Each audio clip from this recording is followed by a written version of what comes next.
Hello guys, मेरा नाम है मीगो और आप लोग देख रहे हो मीगो। तो चलिए क्रेजी लेबलिंग सिस्टम के एपिसोड 2 को शुरू करते हैं। तो गाइस, पिछले एपिसोड में हमने देखा था कि फेंगसेंग का ब्रदर टियान को कहता है कि क्या तुमने मेरे ब्रदर को मारा है।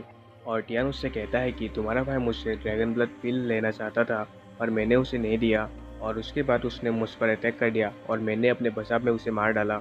और तभी फेंगसेंग का दोस्त चिल्लाते हुए कहता है कि हम इसे ड्रैगन ब्लड पिल नहीं लेना चाहते थे, ये लड़का हम पर झूठे इल्ज़ाम लगा रहा है। हम बस यहाँ पर वॉक करने के लिए आए थे और तभी इसने हम पर अटैक कर दिया। और उसका साथ देते हुए उसके दूसरे दोस्त भी कहते हैं कि हाँ, हम बस यहाँ पर वॉक करने ही आए थे, पर उसने कहा कि ये इसका प्लेस है। और दूसरे ही पल इसने हम पर अटैक कर दिया और हमें कुछ भी रियलाइज़ होने से पहले ही इसने हम पर अटैक कर दिया था। और तभी एल्डर जाओ कहते हैं कि आखिर हमारे स्टूडेंट्स ड्रैगन ब्लड पिल क्यों चुराएंगे। और वो टियान की आंटी प्लेस मास्टर से कहता है कि मास्टर सी, ये बहुत ज़्यादा इंपॉर्टेंट हो गया है कि आप हमें एक एक्सप्लेनेशन दिए इसके बारे में। और एल्डर जाओ कहते हैं कि हमने बेस्ट स्टूडेंट्स को हेवनली पैलेस में ज्वाइन करने के लिए अलाउ किया था। हम दो फैमिलीज़ के रिलेशनशिप को प्रमोट करना चाहते थे, और मैंने कभी एक्सपेक्ट भी नहीं किया था कि यहाँ पर वॉक करने की वजह से कोई किसी को मार देगा। मास्टर सी, क्या आप दोनों फैमिलीज़ के रिलेशनशिप को तोड़ना चाहती है। और तभी पैलेस मास्टर सी कहती है कि आखिर तुम लोगों को क्या चाहिए। और तभी फेंगसेंग का भाई गुस्से से टियान से कहता है कि तुमने मेरे ब्रदर को मार डाला, इसलिए मैं तुम्हारे साथ फाइट टू डेथ का मुकाबला करना चाहता। और तभी एल्डर जाओ कहते हैं कि हाँ, उसने सही कहा, हमारे दोनों फैमिलीज़ के बीच में कोऑपरेशन और एक्सचेंज होता है, और यहाँ पर जब तक कोई फॉरबिडन एरिया में नहीं चला जाता तब तक मुझे पनिशमेंट नहीं मिलती। और इसने फेंगसेंग को मार डाला और मेरे दूसरे स्टूडेंट्स को भी इंजर्ड कर दिया। यह पॉसिबल नहीं कि हम इस मैटर को इतनी आसानी से जाने देंगे। चलो इस मैटर को हम एक फेयर फाइट से सेटल करते हैं। इस लड़के को टूर्नामेंट के रिप्रेजेंटेटिव के लिए चूज करो। ये लड़का दूसरों के साथ अरीना में फाइट करेगा और एंड में जो भी रिजल्ट आएगा इसी के साथ ये मैटर भी खत्म हो जाएगा। और मास्टर सी कहती है कि पर ये इस सिलेक्शन का पार्ट नहीं होगा, तुम मेरे किसी दूसरे स्टूडेंट को चूज करो। और एल्डर जो कहता है कि मुझे कुछ फ़र्क नहीं पड़ता ये सिलेक्शन का पार्ट है या नहीं, मेन मुद्दा ये है कि इस लड़के ने हमारे हेवनली स्पिरिट चेक के अथॉरिटीज़ को चैलेंज किया है। और देखने में लगता है कि तुम हमारे दोनों फैमिलीज़ के रिलेशनशिप को प्रवोक करना चाहती हो। और मास्टर सी दोबारा कहती है कि नहीं, तुम मुझे सिलेक्ट नहीं कर सकते। और हम देखते हैं कि मास्टर सी के स्टूडेंट्स कहते हैं कि टियान तो बस एक ब्लडलेस कचरा है, अगर ये लड़ता है तो ये मर जाएगा और हेवनली पैलेस डेफिनेटली हार जाएगी। और दूसरी स्टूडेंट कहती है कि तुमने सही कहा, इस कचरे ने सब कुछ खराब कर दिया। टियान बस हेवनली पैलेस के लिए मुसीबत ही बना रहा है। और हम टियान को देखते हैं जो बिल्कुल शांत खड़ा होता है। और तभी मास्टर जाओ कहता है कि मुझे अच्छी तरह से याद है, ये लड़का पुराने पैलेस मास्टर का बेटा है ना, और मैंने रूमर सुना है कि इसके पास ब्लड एनर्जी नहीं है और ये किसी भी टाइम मर सकता है, और शायद से इसी वजह से मास्टर सी उसको पार्टिसिपेट करने नहीं दे रही। और तभी कुछ लोग कहते हैं कि मुझे नहीं लगता कि ये एक अच्छा आइडिया है कि उसे पार्टिसिपेट करने दे। और एल्डर जो कहता है कि इसे दोबारा से पार्टिसिपेट करने दो, और इसने हेवनली स्पिरिट चेक के अथॉरिटीज को चैलेंज किया है, तुम लोगों को ये करना ही होगा, नहीं तो मैं सोचूंगा कि तुम लोगों ने हेवनली स्पिरिट चेक को डिसरिस्पेक्ट किया है।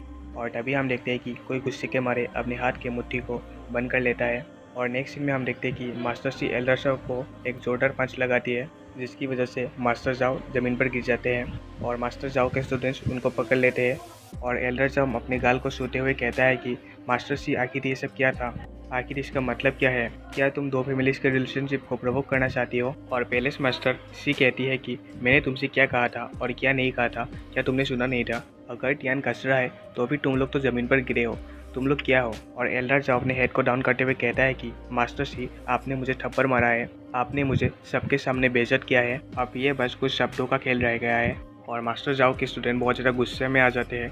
तभी मास्टर जाओ उनको रोक लेता है। और मास्टर जाओ कहता है कि अगर मैं गलत हूँ तो फिर तुम उसको फील्ड में क्यों नहीं उतारते। और मास्टर जाओ अपने पावर को अनलिस्ट करते हुए कहता है कि मैं इस मेथड को डिफ़िकल्ट नहीं बनाना चाहता, पर उसने मेरे स्टूडेंट को चोट पहुँचाया है, मुझे इसके लिए एक वैलिड एक्सप्लेनेशन चाहिए। और इसी के साथ मास्टर जी बहुत ज़्यादा गुस्से में आ जाती है और अपनी डेडली ऑरा को अनलिस्ट करते हुए कहती है कि मैं दोबारा से रिपीट करती हूँ, टियान किसी को भी नहीं मार सकता।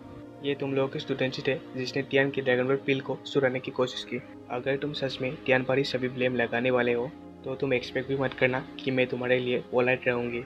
और इसे देखकर टियान सोचता है कि आंटी की ऑरा तो बहुत ज़्यादा पावरफुल है, ये शायद से देन कॉन्सेंट्रेशन स्टेज का ऑरा होगा। और इसी के साथ मास्टर सी के स्टूडेंट्स भी अपने अपने हथियारों को निकाल लेते हैं। और एल्डर जाओ के स्टूडेंट्स भी अपने अपने हथियारों को निकलते हुए हंसने लगता है। और तभी ये सब कुछ देखकर टियान कहता है कि मैं इस मैच को एक्सेप्ट करता हूँ, मैं हेवेनली पैलेस के बिहाफ पर लड़ूंगा। और ये सुनते ही सभी बहुत ज़्यादा शॉक्ड हो जाते हैं। और इसी के साथ टियान के सामने वो ब्लू स्किन दोबारा से अपेयर होता है और उसे कहा जाता है कि टियान, तुमने सक्सेसफुली चैलेंज को एक्सेप्ट कर लिया है और तुम्हें हेवेनली पैलेस को जीतना होगा। और इसे देखकर टियान कहता है कि अच्छा, तो मुझे एक साइड क्वेस्ट भी मिला है। ये तो वैसा ही हुआ जैसा मैं चाहता था। और इसी के साथ टियान के सामने वो ब्लू स्किन दोबारा से रिफ्रेश होता है और टियान को चैलेंज कंप्लीट करने के बाद के रिवॉर्ड्स दिखाए जाते हैं। और ये रिवॉर्ड्स होते हैं 10,000 XP, 200 गोल्ड और 1 स्काई गॉड आर्मर। और ये सब देखकर टियान कहता है कि ये रिवॉर्ड्स तो बहुत ज़्यादा इनक्रेडिबल है। जितनी जल्दी मैं इस मिशन को कंप्लीट करूँगा उतनी जल्दी ही मुझे ये रिवॉर्ड्स मिलेंगे। और इनमें से तो स्पेशली मुझे ये 10,000 XP चाहिए।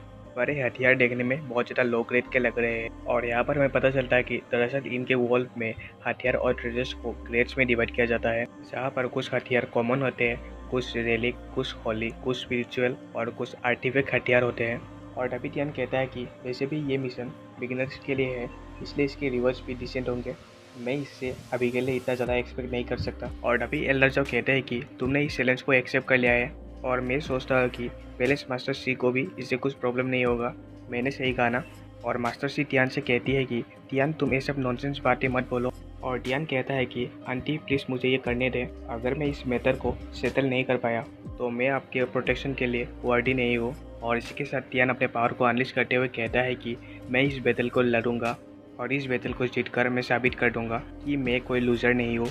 और मास्टर सी वरीड होकर कहती है कि ऑलराइट देन, टियान हमें इस बैटल में रिप्रेजेंट करेगा। और इसी के साथ मास्टर जाओ एक क्रिपी सी स्माइल देकर कहता है कि ठीक है, तो फिर हम 2 वीक्स के बाद मिलते हैं और इसके बाद लाइफ और डेथ इस बैटल से डिसाइड किया जाएगा।